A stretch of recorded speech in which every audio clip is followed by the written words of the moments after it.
નમસ્કાર મિત્રો, તમે જોઈ રહ્યા છો ધી લોકસત્તા અને હું છું દીપક આસર. આજે આપણે વાત કરીશું 2022ના ઇલેક્શનની. જી હા, ગુજરાતમાં 2022નું ઇલેક્શન ભલે હજુ ઘણા મહિનાઓ બાકી છે, પણ એક માહોલ જામી ગયો છે અને અલગ અલગ પોલિટિકલ પાર્ટીઓએ પોતાનું કેમ્પેન શરૂ કરી દીધું છે. તો આજે આ મુદ્દે આપણી સાથે વાત કરવા માટે આપણી સાથે મોજૂદ છે સિનિયર જર્નાલિસ્ટ, જેમને ખૂબ બહોળો અનુભવ રહ્યો છે પ્રિન્ટ મીડિયાનો, રાજભાઈ ગોસ્વામી. રાજભાઈ, તમારું સ્વાગત છે ધી લોકસત્તામાં. રાજભાઈ, ગુજરાત ઇલેક્શનને લઈને ભલે હજુ ઘણી વાર છે, પણ નગારાઓ વાગી ચૂક્યા છે, કેમ્પેન શરૂ થઈ ચૂક્યા છે અને જાત જાતની યાત્રાઓ નીકળી રહી છે. અલગ અલગ પોલિટિકલ પાર્ટીઓ પોતાના રીતે કેમ્પેન કરી રહી છે. તો મારો પહેલો સવાલ એ છે કે CR પાટીલ એવું કહ્યું છે કે 2022નું જે ઇલેક્શન છે અમે વિજય રૂપાણીના વડપણમાં લડવાના છીએ.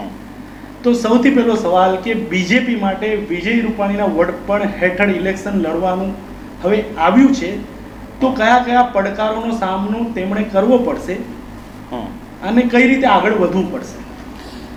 એક તો મને પહેલું જે કારણ લાગે છે, ખાસ તો આજે જાહેર કરી એમણે જે સ્ટેટમેન્ટ આપ્યું એમણે કે રૂપાણીના નેતૃત્વમાં લડાશે, કદાચ એનું એક મુખ્ય કારણ એવું છે એનું કદાચ કે ઘણી બધી અફવાઓ ફેલાતી રહી છે સોશિયલ મીડિયામાં અને સર્કલમાં પણ, પોલિટિકલ સર્કલમાં પણ એવી એક ઘણા વખતથી અફવાઓ ચાલતી રહેતી હોય છે. અને રૂપાણીના કેસમાં એવું થયું છે કે ડે 1થી એવું રહ્યું જ છે એમની સાથે કે ભાઈ આ રહેવાના નથી. બીજું કે CR પાટીલનું આવવું એ પણ એક લોજિક છે એમાં, અને એ બળ મળ્યું આખું કે ઓકે હવે એમ કે CR પાટીલ છે એટલે નેક્સ્ટ ચીફ મિનિસ્ટર છે, એટલે એવી અફવાઓ. એટલે મને એવું લાગે છે પહેલું કારણ તો એ છે કે એ અફવાઓને ટાળવા માટે ફર્સ્ટ, અને એ એમના મોઢે જ બોલાવડાયું છે જેથી કરીને પાર્ટીમાં કોઈ પ્રકારની કન્ફ્યુઝન ન થાય કે એ ઘૂસપૂસ જે ચાલતી હતી કે રૂપાણીને બદલવામાં આવશે. પહેલાં પણ એવું બનેલું છે, તમને ખ્યાલ હોય એકવાર એક કેસ પણ થયો છે કોઈ પત્રકાર ઉપર અમદાવાદના, વારંવાર મીડિયામાં પણ આવ્યું છે. એટલે એક તો એ વસ્તુને ક્લેરિટી આપવા માટે કે ભાઈ આવું કશું છે નહીં અને હું જે છે બસ પ્રમુખ છું એમના લેવલ પર. બની શકે કે એ અફવામાં વજૂદ હોય, કદાચ ચૂંટણી પછી એ સીન આવી શકે. બરાબર છે. અત્યારે તો એ ક્લેરિટી આપણે આપી દીધી કે ભાઈ આવું કશું છે નહીં અને એમના નેતૃત્વ લડવા આવશે ને એ એક પક્ષની એક પેલી ભૂમિકા હોય એવી રીતની કે ચીફ મિનિસ્ટરનો ચહેરો જે છે એ નક્કી હોય તો તમારા ચૂંટણીમાં બાકીનું કેમ્પેન આવે સરળ પડે, એટલે એના માટે કર્યું છે. એટલે પહેલો તો આ. બીજો પ્રશ્ન જે હતો કે પડકારો ઓબ્વિયસલી જૂના જે બધા પડકારો જે છે, ખાસ કરીને શાસનના કે રાજ્યમાં અમુક પ્રકારની વ્યવસ્થાના કે વિકાસના કે ગામડાઓની અમુક પ્રકારની જરૂરિયાતો અને સુવિધાઓના પ્રશ્નો, એની ઉપરાંત જે નવા પ્રશ્નો ઊભા થયા આ વખતે એ ખાસ કરીને કોરોનાના કારણે જે મેડિકલ સુવિધાનો અભાવ, સંકલનકો અને ઘણા બધા પરિવારોમાં જે રીતે ઘટનાઓ બની અને એના કારણે લોકોમાં એક છે સંવેદના છે, એની એક રોષ છે એવો, અને ઓબ્વિયસલી દરેક સ્ટેટમાં છે. એટલે આ કંઈ એવું નથી કે માત્ર ભાજપના ચીફ મિનિસ્ટર સામે આ પ્રશ્ન છે, કોંગ્રેસના ચીફ મિનિસ્ટરમાં પણ આ સેમ પ્રશ્ન છે. એટલે એનો એક જવાબ લેવામાં આવે આ ચૂંટણીમાં, અને હવે એ મતદારો કેવી રીતે એ રોષને મતદાન વખતે કન્વર્ટ કરે છે એ ડિપેન્ડ કરે છે કેવી રીતે આ બાકીના દિવસો જે છે હવેના કેમ્પેઇનના એમાં. એટલે આઈ થિંક સૌથી મોટો પડકાર જે કેટલાક જે પ્રશ્નો જે જૂના જે તો છે જ, નવા પ્રશ્નો જે, અને જે કોવિડના કારણે ખાસ કરીને જે ધંધો રોજગાર પર અસર પડી અને ઇકોનોમી ડાઉન થઈ છે એટલે મારી દ્રષ્ટિએ બે મોટા પ્રશ્નો અત્યારે સામે છે. એક તો મિસમેનેજમેન્ટ જે છે અને બેરોજગારી, એ બે પડકારો છે અત્યારે. આપણે જો લાસ્ટ ચૂંટણીની વાત કરીએ, ગુજરાતમાં જે વિધાનસભાની છેલ્લી ચૂંટણી થઈ હતી ત્યારે અમિત શાહ એવું કહ્યું હતું કે 150નો ટાર્ગેટ અમે આપેલો છે, પણ છેલ્લે થયું એવું, જ્યારે રિઝલ્ટ આવ્યું ત્યારે ભાજપ 3 ફિગર સુધી પણ પહોંચી શકી નહોતી. તો જો ત્યારે તો કોવિડ પણ નહોતું કે પેન્ડેમિક નહોતું કે બીજા કોઈ એવા મોટા પડકારો નહોતા, ભાજપની અંદરની ખેંચતાણના કારણે કદાચ આવું એ વખતે થયું હોય, પણ અત્યારે આટલા મોટા પડકારો છે અને હવે ભાજપે ફરી વખત આવવું છે, તો શું લાગે છે તમને, જ્યારે પડકારો નથી ત્યારે 3 ફિગર સુધી નથી પહોંચતી, એ ભાજપ આ વખતે આટલા પડકારો છે ત્યારે શું થશે, એમાં કંઈ ડાઉન થઈ શકે? નંબરનું પ્રિડિક્શન ન કરવું જોઈએ, કારણ કે આપણો એક ઇતિહાસ રહ્યો છે, ચાહે રાજ્યની ચૂંટણી હોય કે ચાહે રાષ્ટ્રની ચૂંટણી હોય, નંબરોના પ્રિડિક્શનમાં ખોટા પડ્યા છે આપણે, એના ઘણા બધા કારણો હોય છે. એટલે એવું કે નંબર પ્રિડિક્શન તો શક્ય નથી, પરંતુ આ જે ટાર્ગેટ જાહેર કરવાની વાત છે, ખાસ કરીને અમિત શાહ જે છે એ એના માટે જાણીતા છે, એ ચૂંટણીમાં જાહેર કરે છે. મને એમાં એ જુદું દેખાય છે આખી વસ્તુ. કોર્પોરેટ કંપનીઓમાં જે કામ થતું હોય છે એમાં એમ્પ્લોયીને ટાર્ગેટ આપવામાં આવે છે, ખાસ કરીને જે સેલ્સ ડિપાર્ટમેન્ટ હોય એને અમુક પ્રકારના નંબર આપવામાં આવે અને એના બેઝ ઉપર એનું પરફોર્મન્સ નક્કી થાય. તો મને એક એવું આમાં બેસે છે, કોઈ આ પ્રશ્ન પૂછ્યો નથી એમને, કારણ કે ઇન્ટરવ્યૂ કોઈને આપતા નથી, એટલે આ સવાલ જવાબ થતા નથી, આ બધા આપણા મનના અનુમાનો છે. એટલે હું એવું માનું છું કે જ્યારે એ નંબર આપે છે, એમણે નંબર અહીંયા પણ આપેલા હતા ગુજરાતમાં, એમણે નંબર બિહારમાં પણ આપ્યા હતા, એમણે નંબર બંગાળમાં પણ આપ્યા હતા, એમણે નંબર મહારાષ્ટ્રમાં આપ્યા હતા, બરાબર. મને એવું લાગે છે એક અનુમાન તરીકે કે એ નંબર એટલા માટે આપે છે જેથી કરીને સંગઠન જે છે એ સંગઠનની અંદર એ નંબરને પહોંચવા માટેના પ્રયાસો શરૂ થાય, એટલે એક મેસેજ જાય કે આપણે કરવાનું છે. એટલે કોર્પોરેટ કંપનીઓમાં એ વસ્તુ બહુ સામાન્ય છે, ધે નો કે આ નંબર રીચ થઈ શકે એવો નથી, એ પણ જાણે છે. હું તમને એમ કહું કે તમારે મને એક વર્ષે તમારે મને 25 કરોડ રૂપિયા લાવી આપવાના કંપનીમાં, તો ટાર્ગેટ નક્કી કરવાવાળા જે છે એમને ખબર હોય છે કે 25 કરોડ જે છે ને એ અનરીચેબલ વ્યવહારું નથી. આ પણ હું તમને પ્રેશર આપું છું. તમે શું કરો છો કે 25ને મીટ કરવા માટે તમે એટલું જોર લગાવો છો, તો કંપનીને ખબર છે, પ્રેસિડેન્ટને ખબર છે કે 25ને લાવવા માટે જોર મારશે તો મારે મારતા મારતા કમ 20 પર તો આવી જશે કમસે કમ. આવી એક ગણતરી છે, એટલે 5ની ખોટ પડશે. આ તો એકચ્યુઅલી નંબર એમના મનમાં 20ના હોય છે, પણ તમને કહે છે 25ના. એટલે મને એવું લાગે છે જે રીતે નંબર આપે છે, કારણ કે તમે જુઓ કે એવું નથી એકવાર નંબર આપ્યા પછી બીજી વાર નંબર નથી આપ્યા, એટલે કાં તો શીખવાનું મળે એમાંથી, તો ખોટા પડે આપણે, પણ ધે ડોન્ટ કેર ના, કારણ કે ધે નો, એ તો મીડિયા જે છે એ લખે છે, તો મીડિયા ભલે લખતું ને, અમને તો ખબર જ છે કે અમે નંબર શેના માટે આપ્યો હતો. એટલે મને એક એવું લાગે છે કે એ નંબર એટલા માટે આપે છે જેથી કરીને કેડર જે છે એ કેડર એક પર્ટિક્યુલર નંબર પર પહોંચવા માટે એ મેસેજ જાય અને એના માટે એક મહેનત કરે અને એક સર્ટેન લેવલ પર આવીને તમે અટકો, એટલે કદાચ એનાથી એ ખુશ થતા હશે એવું હું માનું છું. આઈ મે બી રોંગ, આઈ ડોન્ટ નો.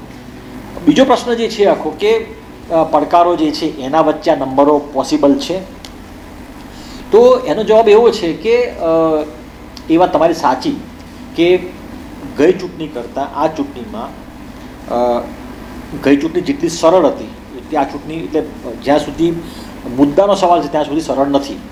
ચૂંટણી આમ સરળ છે કારણ કે સામે સામે સામે કોઈ વિરોધ પક્ષ નથી, એટલે એવું કોઈ ચિંતાનું કારણ નથી એમને. પણ પ્રશ્નો છે, પડકારો છે, મુદ્દાઓ છે, ઇસ્યુઝ છે, લોકોના મનના પ્રશ્નો છે, એટલે અને એનો જવાબ એની પાસે છે નહીં પાછો.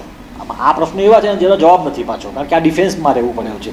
નહીં તો શું થાય કે એવા પ્રશ્નો હોય ને કે જેનો જવાબ એની પાસે હોય તો જવાબ આપી શકે એમ છે કે આમ છે તેમ છે, આ કર્યું તે કર્યું, પરંતુ મિસમેનેજમેન્ટ અને બેરોજગારના પ્રશ્નો એવા છે કે એની પાસે કોઈ જવાબ નથી. એટલે હું એમ જોઉં છું એને કે આ પ્રશ્નોને જો સારી રીતે રજૂ કરવામાં આવે, જો એને એટલે અગે એની ભૂમિકા જેટલા પણ વિપક્ષમાં જે પણ તમે કહો છો કોંગ્રેસ છે કે આપ છે કે બીજા બધા અપક્ષ છે કે બીજા કોઈ લોકલ એવા જે સંગઠનો હોય, એ લોકો આ પ્રશ્નો જો સારી રીતે મૂકી શકે તો 100% એની અસર પડે, અને તો 100% બીજેપી જે છે એને એક પ્રકારે ડિફેન્સ કરવો પડે, કારણ કે જવાબ તો છે નહીં એનો. પણ એ શરત એ છે કે એ પ્રશ્નોને એ રીતે મૂકવા પડે. જો તમે નહીં મૂકો, કારણ કે અલ્ટિમેટલી કેવું છે કે આપણે કે પ્રજાના પ્રશ્નો મનની વાતમાં એવું છે ને કે જ્યાં સુધી પ્રજા એટલે કોણ, એનો કોઈ ચહેરો નથી પ્રજાનો. પ્રજા એ તો બહુ એક મોટો એવો શબ્દ છે કે લોકો આમ માને છે, પણ લોકો માને છે એટલે કોણ બોલે છે એવું. તો કાં તમારે મીડિયા જોઈએ બોલવા માટે, કાં તમારી પાસે વિપક્ષો જોઈએ, તમારી પાસે કાં તમારા પ્રતિસ્પર્ધીઓ હોવા જોઈએ, તમને પ્રશ્નો પૂછે જે પ્રજાના પ્રશ્નો હોઈએ. તો એ પ્રશ્નો ઊભા કરવા માટેના જે પ્લેટફોર્મ જે છે, જ્યાં સુધી એની પર નહીં આવે ત્યાં સુધી પ્રજાની વાત જાહેરમાં નહીં આવે. એટલે પડકારો છે, પણ એ પડકારોને પડકાર તરીકે મૂકવા માટે જોઈશું, એક પ્રયાસ જોઈશું. તમે સરસ વાત કરી કે ઓપોઝિશન પાસે, જે બી ઓપોઝિશનમાં છે, વિરોધ પક્ષ છે, એ લોકો પાસે જો આ પ્રશ્નોને લોકો સુધી લાવવાની જો આવડત આવી જાય કે એને રજૂ કરવાની એક કુનેહ મળી જાય તો ખૂબ મોટા પ્રશ્નો છે. પણ મારો સવાલ બીજો એવો છે તમને કે અત્યાર સુધી એવું હતું, લાસ્ટ ચૂંટણી સુધી, કે ઓપ્શન બહુ લિમિટેડ ઓપ્શન, એટલે કે વિરોધ પક્ષમાંથી કોઈ અપક્ષમાં ઊભું હોય તો ઠીક છે, લોકો કદાચ વળે, અથવા કોંગ્રેસ હતું, એ સિવાય કંઈ હતું નહીં. પણ આ વખતે આપ બી છે, આમ આદમી પાર્ટી એન્ટર થઈ ચૂકી છે. સ્થાનિક ચૂંટણીઓમાં ખાસું એવું એમણે સારું એવું પ્રદર્શન બી કર્યું છે. તો શું લાગે છે કે આ વખતે આટલા બધા સવાલો, આટલી બધી તકલીફો, આટલા બધા પડકારો અને આપનું એન્ટર થવું, અને બીજી એક વચ્ચે વાત કરી લઉં, સવાલને થોડું લાંબુ કરું છું, કે એક ટાઈમ એવો હતો કે પક્ષના નામે વોટ મળતા હતા, કે કોઈ એક પર્ટિક્યુલર, જેમ કે નરેન્દ્ર મોદીના નામે વોટ મળતા હતા. પણ હવે એવું રહ્યું નથી કે નરેન્દ્ર મોદીના નામે કોઈ બી માણસ જઈને વોટ લઈ શકશે. તો આ પ્રકારનું જે સમીકરણ છે એની વચ્ચે ભાજપના નામે વોટ મળી શકે, કે ભાજપ પાસે જે ચહેરાઓ છે એને લઈને વોટ મળી શકે? કેવું સમીકરણ તમને દેખાઈ રહ્યું છે અત્યારે ગુજરાતમાં? જ્યાં સુધી પ્રશ્ન છે ત્યાં સુધી ચહેરાના નામ પર વોટ કરતાં મને એવું લાગે છે કે ગુજરાતમાં જે ઇતિહાસ છે ભાજપના શાસનનો આટલા વર્ષોનો, અને લોકો એનાથી એક પ્રકારનો સંતોષ છે, ઓવરઓલ સંતોષ છે. આપણે અત્યારે આ જે આપણે પડકાર આવ્યા છે એને બાજુ મૂકી દે અત્યારે, તો ઓવરઓલ જે યર ટુ યર દર 5 વર્ષે ગુજરાતની જનતા જે છે ભાજપને વોટ આપે છે, સત્તામાં પાછી બેસાડે છે એમને. જો માત્ર ને માત્ર ચહેરાની વાત હોત તો નરેન્દ્ર મોદી ગુજરાતમાં હતા, પછી ત્યાંથી એ દિલ્હીમાં ગયા, તો એ ચહેરો નથી ગુજરાતમાં ચીફ મિનિસ્ટર તરીકે, છતાં પણ વોટ મળ્યા છે. કારણ કે ચહેરો એ રીતે ચહેરો નથી કે ભાઈ ચીફ મિનિસ્ટર તરીકે નરેન્દ્ર મોદી હોય તો જ વોટ મળે, એવું નથી. તો મને લાગે છે કે એનો જે એક આખો ઇતિહાસ છે ભાજપનો, કે એનાથી ઓવરઓલ એક ગુજરાતની પ્રજા જે છે એનાથી સંતોષી છે, એને સેટિસ્ફેક્શન છે. એટલે ચહેરો કોઈ પણ હોય એમ એક જે લોયલ જે બેઝ છે, લોકોની અંદર જે લોયલ્ટી ઊભી થઈ છે, પક્ષના જે લોયલ છે અનુયાયીઓ તો બરાબર છે, પણ જે ટ્રેડિશનલી જે માની લો કે બીજા જે, કારણ કે મતદાર પોતે કોઈ પોલિટિકલ પાર્ટીનો ન હોય, પોલિટિકલ પાર્ટીના કાર્યકરો હોય. હું દાખલા તરીકે હું પત્રકાર છું, તો હું કોઈ પોલિટિકલ પાર્ટીનો કોઈ અનુયાયી ન હોઉં, હું ફોલોવર ન હોઉં, પણ એઝ એ નાગરિક તરીકે મારી ચોઇસ હોય. તો એમ ગુજરાતના મોટાભાગના જે બહુમતી જે મતદારો છે એની ચોઇસ એક બીજેપી રહી છે આટલા વર્ષોથી. એટલે એ ચોઇસ એ પ્રમાણે કે ભાઈ બરાબર ચાલે છે એમ, તો શા માટે એને ડિસ્ટર્બ કરવું જોઈએ? એટલે એ રીતે ઓટોમેટિક વોટ મળે બીજેપીને. એટલે ના તો ચહેરો જોવામાં આવે, ના પક્ષ પણ જોવામાં આવે, એટલું જ જોવામાં આવે કે ભાઈ બરાબર જ ચાલી રહ્યું છે ને ગુજરાતમાં, એમ શાસન બરાબર ચાલી રહ્યું છે. એટલે ફરીથી વોટ એટલા માટે મળે કે લોકોને આ રિપીટ કરવું છે, કે આપણે રિપીટ થવા દો ને, નહીં રિપીટ કરવાનું કોઈ કારણ નથી. એવા કોઈ એટલા મોટા કારણો નથી કે આપણે સરકાર બદલી નાખવી પડે, સરકારને ઉથલાવી નાખવી પડે, રાઈટ? તો એવા કોઈ નાટ્યાત્મક ફેરફારો થાય. કારણ કે આપણે એ વસ્તુ ચર્ચામાં ધ્યાન રાખવી જોઈએ કે આપણે ચર્ચા એ નથી કરી રહ્યા કે સરકાર જતી રહેશે, બરાબર છે? એ તો નક્કી છે કે સરકાર તો આ જ આવવાની છે. પ્રશ્ન હવે એ આવે છે કે કેટલા પડકારો, હા, કેટલા નંબરથી આવે છે, અથવા તો વોટ શેર કેટલો રહે છે, એનો વોટ શેર ઘટે છે, વધે છે, સીટ વધે છે, ઘટે છે, અપક્ષો જે અથવા બીજા પક્ષો જે છે, વિપક્ષો છે, અપક્ષો છે, એના વોટ કેટલી રીતે વધે છે, નવા ફેક્ટર છે, દાખલા તરીકે આપ છે, કે દાખલા તરીકે ઓવેસીનું ફેક્ટર છે, તો એને કેટલી બેઠકો મળે છે. આ બધા પરિણામો જે છે ઇન્ટરેસ્ટિંગ રહેશે. નહીં કે પેલું કે અલ્ટિમેટલી એમ કે શું થયું, તો અલ્ટિમેટલી તો I think it's a foregone conclusion, right. તો આઈ થિંક ઇન્ટરેસ્ટિંગ એ રહેશે કે સીટોમાં કઈ રીતે ફેરફાર થાય છે, અને નવા જે પક્ષો બે જે છે, ખાસ આપ અને ઓવેસી આઈ ડોન્ટ નો, બાકીના મને સ્ટેટનું ખબર નથી, પણ જે રીતે થોડું ઘણું જે ગોધરામાં થયું છે, તો બાકીના જે 2, 4, 5 કે 3 સીટો ઉપર એ શું કરે છે, આપ શું કરે છે મોટા મોટા સિટીની અંદર. તો આઈ થિંક રિપીટ થશે, પણ આ જે પડકારો જે છે એ પડકારો કેવી રીતે સીટો પર અસર કરે છે અને કેવી રીતે નવા જે છે એન્ટ્રી જે લોકોની છે એમને બેનિફિટ મળે છે. અચ્છા, હવે થોડા વખત પહેલાં નરેશ પટેલ એવું બોલ્યા હતા પાટીદારના કે પાટીદાર મુખ્યમંત્રી હોવા જોઈએ, અને બહુ ચાલ્યું હતું. તો મારો સવાલ એવો છે કે આપણે એ વસ્તુને બેઝ બનાવીને કે શું આ વખતે પણ જ્ઞાતિકરણ કે જ્ઞાતિઓના સમીકરણ ચાલશે? હા, એ પ્રશ્ન મારો વેલિડ છે અને એ ચાલશે, કારણ કે એ છૂટકો નથી એના વગર. એક મજબૂરી છે ભારતના રાજકારણની. આપણે ગુજરાતની વાત કરીએ છીએ, પરંતુ અને જ્ઞાતિનું રાજકારણ જે છે એ ભાજપ માટે નુકસાનકારક છે અને ભાજપને નડે એવું છે. બે રીતે નડે એવું છે. એક તો પોલિટિકલી નડે એવું છે, બીજું કે એમની જે પોતાની એક જે નીતિ જે છે એ નીતિમાં નડે એવું છે. કારણ કે એમણે એવી કોશિશ કરી છે કે જાતિનું રાજકારણ નાબૂદ થઈ જાય અને હિન્દુત્વનું રાજકારણ જે છે એ એક થઈ જાય. હવે હિન્દુત્વના રાજકારણ સામે જાતિનું રાજકારણ નડે એવું છે, કારણ કે તમે જો જાતિના રાજકારણ ઉપર જાઓ તો તમારું જે પેલું અમ્બ્રેલા જે છે એક હિન્દુત્વનો, એમાં કાણા પડી જાય.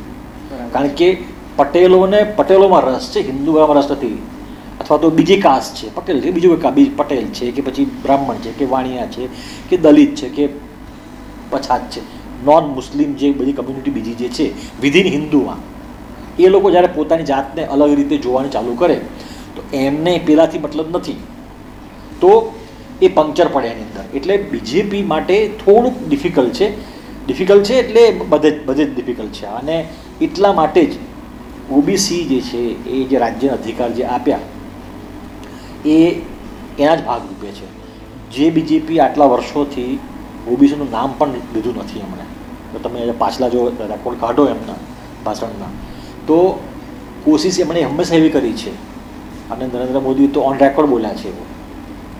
કેબિનેટનું એક્સપાન્શન પણ જ્ઞાતિઓને એ તમે જે છે બધા હોર્ડિંગ લાગ્યા કે 22 ઓબીસી મંત્રી ને આટલા ઓબીસી મંત્રી ને રાજ્યમંત્રી આટલા ને સ્ટેટમાં આટલા ને ઇવન ગુજરાતમાંથી પણ ત્રણેય સાઉથ મધ્ય તો સાચવ્યું છે. હવે એ બીજેપીની રિયાલિટી છે. બીજી રિયાલિટી ભારતની રિયાલિટી જે છે એ છે કે હું એનો સપોર્ટ નથી કરતો, એ બહુ દુર્ભાગ્ય છે આપણી દ્રષ્ટિએ. કારણ કે તમે કેટલા સમય સુધી કાસ્ટ ઉપર અને તમે રિઝર્વેશન ઉપર ચાલશો? કારણ કે અલ્ટિમેટલી તમે જો તમે જો તમારું દ્રષ્ટિ જો તમારી વિચાર, આપણે માની લો કે આપણે વિશ્વમાં આગળ જવું છે, આપણે મેરિટ ઉપર જવું છે, તો મેરિટમાં પછી તો રિઝર્વેશન ક્યાંથી આવે? તો એ ભારતીય રાજકારણની એક મજબૂરી છે કે ભાજપ કે જેની પાસે ટ્રેમેન્ડસ બહુમત છે, તાકાત એની પાસે ખૂબ છે, અને એવું નથી કે એમણે કોઈ એવા નિર્ણય નથી કર્યા, એવા નિર્ણયો લીધા પણ છે, સાહસિક નિર્ણયો લીધા છે. એ સાહસિક નિર્ણયો આમાં પણ લઈ શકે એવી તાકાત તો છે એમની પાસે. એ ધારે તો ભારતીય રાજકારણમાંથી આ કાસ્ટનું રાજકારણ કાઢી શકે એમ છે, પણ થશે નહીં, કારણ કે એ એટલું બધું એટલે અલ્ટિમેટલી એમણે એમાં આવવું પડ્યું છે. એટલે પ્રશ્ન જે તમારો હતો એ પ્રમાણે ગુજરાતમાં એ ફેક્ટર કામ કરશે, કારણ કે ગુજરાતમાં પણ આજે તમે પટેલની વાત કરી, નરેશભાઈ પટેલની વાત કરી, તો શું છે કે દરેક સમાજના જે વર્ગો જે છે એ પોતાની જાતને એક પ્રકારના પ્રેશર ટેક્ટિક્સ તરીકે જુએ છે, અને દરેકને પોતાનો લાડવો લેવો છે. ઓબ્વિયસલી એમાં તમે એનો વાંક પણ ન કાઢી શકો. જ્યારે તમારું રાજકારણ જે છે એ જો એનો બેઝ જો આ હોય, તમે અમુક પ્રકારના વર્ગને તમે અમુક રીતે તમે અપીઝ કરતા, અપીઝમેન્ટ માત્ર મુસલમાનોનું ન થાય, અપીઝમેન્ટ વિધિન તમારા ગ્રુપમાં પણ જે હોય છે એનું થાય જ છે. તો જ્યારે એક જૂથનું, એક વર્ગનું, એક સમુદાયનું અપીઝમેન્ટ થતું હોય, એને અપલિફ્ટ થતા હોય, તો બીજા જે ગ્રુપ છે, બીજા સમુદાયો જે છે, એની અંદરના બીજા જે વિધિન જે ગ્રુપ છે, એ લોકો પણ કહેવાના કે તો પછી અમારે ગઈકાલે પરમ દિવસે ક્યાં વાંચતો તો કોઈ જગ્યા ઉપર. Exactly. હું એના પર આવું છું. હા, તમે આ વાત કરીને પરથી નેક્સ્ટ સવાલ એકચ્યુઅલી મેં ઇન્ક્લુડ નહોતો કર્યો, પણ હું હવે તમને પૂછું છું કે હમણાં જ ભાજપની આશીર્વાદ જનયાત્રા નીકળી. ભરૂચથી લઈને સુરત સુધીની યાત્રા હતી, અને દર્શનાબેન જરદોસ, જેને તાજેતરમાં જ કેબિનેટમાં સમાવવામાં આવ્યા છે, રાજ્ય કક્ષાનો દરજ્જો આપીને રેલવેનો પોર્ટફોલિયો આપવામાં આવ્યો છે. દર્શનાબેન મંગળવારે નવસારીના કોઈ ગામમાં હતા, અને ત્યાં એમણે સ્પીચમાં એવું કહ્યું કે દરજી કમ્યુનિટી છે ને, એ દરજી કમ્યુનિટી બહુ વિખરાયેલી છે ગુજરાતમાં. હવે જો દરજી કમ્યુનિટી ભેગી નહીં થાય તો પોતાનો અવાજ ઉઠાવી નહીં શકે. એટલે હું આહવાન કરું છું કે આ દરજી કમ્યુનિટીએ ભેગું થવું જોઈએ, તો તેમનો અવાજ ક્યાંક સંભળાશે. તો આને કઈ રીતે જોઈ શકાય કે આપણે કાસ્ટિઝમ કરી રહ્યા હું છીએ? દરજી કમ્યુનિટીનો ક્ષેત્રમાં વિરોધી નથી. મને દરેક વર્ગનો મને આદર છે, પણ જ્યારે નેતા આ રીતે કહી રહ્યા છે તમને, આ ડેન્જરસ છે, આનો અંત નથી. કે તમને સામેથી એવું કહેવામાં આવે છે કે તમે ભેગા થાવ. હા, એટલે એ તો એમના વોટ માટે કરતા હશે, પણ અલ્ટિમેટલી સમાજની જે એક આખી જે એકતા જે છે, એ સમાજના તમે સમાજને કેટલા ટુકડા વહેંચી શકશો? એક્ઝેક્ટલી. કારણ કે એનો અંત નથી ને. અને આ તો ટુકડા પાડવાની. કારણ કે તમે જુઓ કે આરક્ષણનો જે 50 વર્ષનો ઇતિહાસ છે આપણો, તો અત્યાર સુધી એવું હતું આપણને કે આરક્ષણ એટલે એમ કે જે પછાત જે છે, સાવ જ પીછડા જાતિના વર્ગીના છે, જે આપણે સો કોલ સવર્ણ જેને કહીએ છીએ, એમાં આપણે ક્યારે સાંભળ્યું પણ નહોતું કે એ ગ્રુપમાં એવી માગણી થાય કે અમારે પણ જોઈએ છે. પટેલનું આરક્ષણ કોણે સાંભળ્યું હતું? જે પટેલ કમ્યુનિટી, અગેન પટેલનું, હું એમનું જે માગણી છે એનું વાત નથી કરતો, હું એક જે બ્રોડર આઈડિયા જે છે, આપણે જે જોયું છે ભૂતકાળ એની વાત. હું એક આઈડિયા આપવા માંગુ છું કે પટેલ કમ્યુનિટીમાં પટેલનું રિઝર્વેશન હોવું જોઈએ એવું કોણ? મેં હમણાં કોઈ જગ્યાએ વાંચતો હતો, તો કોઈએ કોઈ મોટું નામ છે ભારતનું, કમ્યુનિટીમાં નામ છે એનું, એણે કહ્યું કે બ્રાહ્મણોએ પોતાનું અલગ રાજ્ય સ્થાપવું જોઈએ, એમ કે ઇઝરાયલની જેમ જ્યુઝ જેમ કે અલગ છે. અગેન હું આ કોઈ કમ્યુનિટી વાત નથી કરતો, હું ખાલી એક્ઝામ્પલ આપું છું. તો કોઈ દિલ્હીમાં કોઈ છે નેતા, એણે એવું કહ્યું કે બ્રાહ્મણોએ પોતાનું અલગથી એક, જેમ ઇઝરાયલમાં જ્યુ લોકોનું અલગ રાજ્ય છે, એમ બ્રાહ્મણોએ દુનિયામાં એમ કે અલગ પોતાનું રાજ્ય સ્થાપવું જોઈએ. સો આનો કોઈ અંત નથી. મારો પોઈન્ટ એટલો છે, એ સીલી એક છે કે દરેક કમ્યુનિટી જો પછી પોતાનો રાઈટ માંગે તો પછી તમે ક્યાં અટકશો એને? અને તમારી રાજકારણીઓ જે છે એની વોટ લેવાની જે મજબૂરી જે છે, દર્શનાબેને કયા સંજોગોમાં કહ્યું છે મને ખબર નથી, બટ તો પછી કે દર 5 વર્ષે એક નવી કમ્યુનિટી ઊભી થશે અને માગશે, અને એને પૂછવાવાળા નેતા મળશે, એ નેતા કહેશે હું તમારા માટે લડીશ એમ કે. તો રોટલાની સાઇઝ એની એ છે, તમારે ટુકડા કરવાના છે એમાંથી. હવે તમે ગમે તેના ટુકડા કરો, અલ્ટિમેટલી તો કોકનો ટુકડો તો ઓછો થવાનો જ છે ને. તમે 4 ભાગ કરતા હતા, હવે 5 કરશો, તો 4 બરાબર છે, 4માં તમે 5 કર્યો, તો જે 5મો ભાગ થયો એ કોક તો જે ટુકડા એમાંથી ઓછું થઈને થયું ને, તો રોટલાની સાઇઝ તો એની રહેવાની છે. તો પછી આ રીતે દરેક કમ્યુનિટી જો માંગે, એટલે મારી દૃષ્ટિએ બહુ જ બદનસીબ કહેવાય કે નાના નાના ગ્રુપો જે છે, આઈ અન્ડરસ્ટેન્ડ કે દરેક કમ્યુનિટીમાં પોતાના પ્રશ્નો છે, અને આનું સોલ્યુશન આરક્ષણ છે કે આનું સોલ્યુશન આર્થિક વિકાસ છે?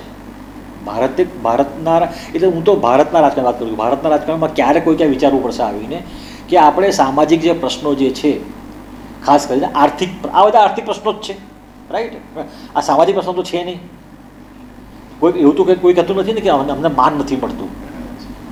પ્રશ્નો આર્થિક છે. દરેક કમ્યુનિટીમાં, દરેક સમુદાયની અંદર એવા ગ્રુપો જે છે જે કોઈને કોઈ કારણસર પછાત રહી ગયા છે આર્થિક રીતે, અને એમને હું રહી જઈશ, અમારે વિકાસ કરવો છે. તો આઈ થિંક કે એનું સોલ્યુશન આર્થિક પોલિસી હશે કે પછી સામાજિક પોલિસી હશે. અને આની સાથે જોડાયેલો પ્રશ્ન બીજો પણ છે કે ભારતના રાજકારણમાં, ખાસ કરીને નરેન્દ્ર મોદીના રાજકારણમાં આટલા વર્ષોમાં રિફોર્મ, જે હું રિફોર્મને એવું જોઉં છું કે રિફોર્મ તમારા જે છે ને એ રિફોર્મ તમારા સોલ્યુશન છે.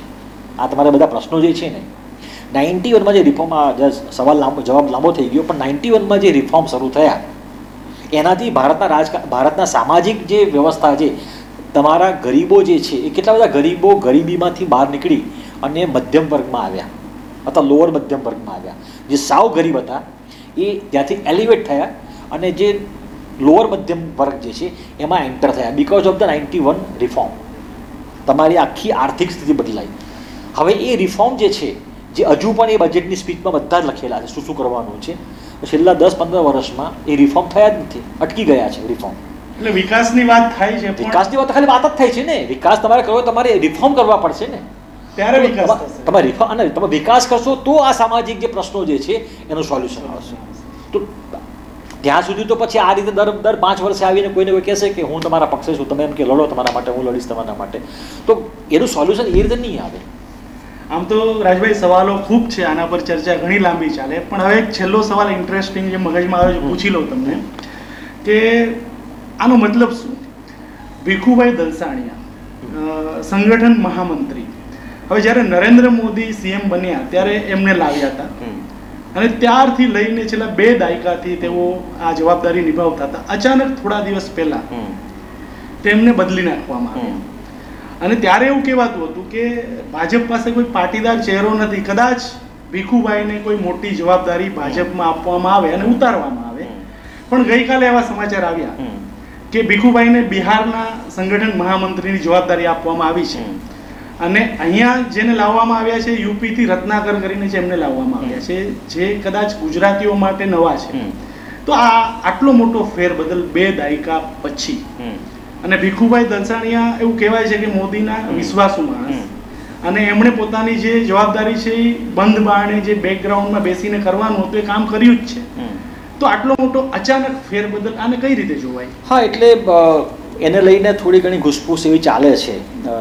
હું તો મીડિયાના રિપોર્ટ પર બેઝ મારો ઓપિનિયન આપું છું કે એવું કહેવાય છે કે ગુજરાતમાં એમના આટલા વર્ષોના કાર્યકાળ દરમિયાન એમણે અમુક પ્રકારના ગ્રુપ એમને ચાલતા હતા, એમનું ગ્રુપિઝમ હતું આખું, અને એના કારણે એ થોડા વધારે પડતા પાવરફુલ થયા હોય એવું એક મેસેજ જતો હતો. અને રિપોર્ટ એવું કહે છે મીડિયાના કે એમને એ કટ્ટુ સાઇઝ કરવા માટે મોકલ્યા છે ત્યાં આગળ, પનિશમેન્ટ જેવું છે આગળ.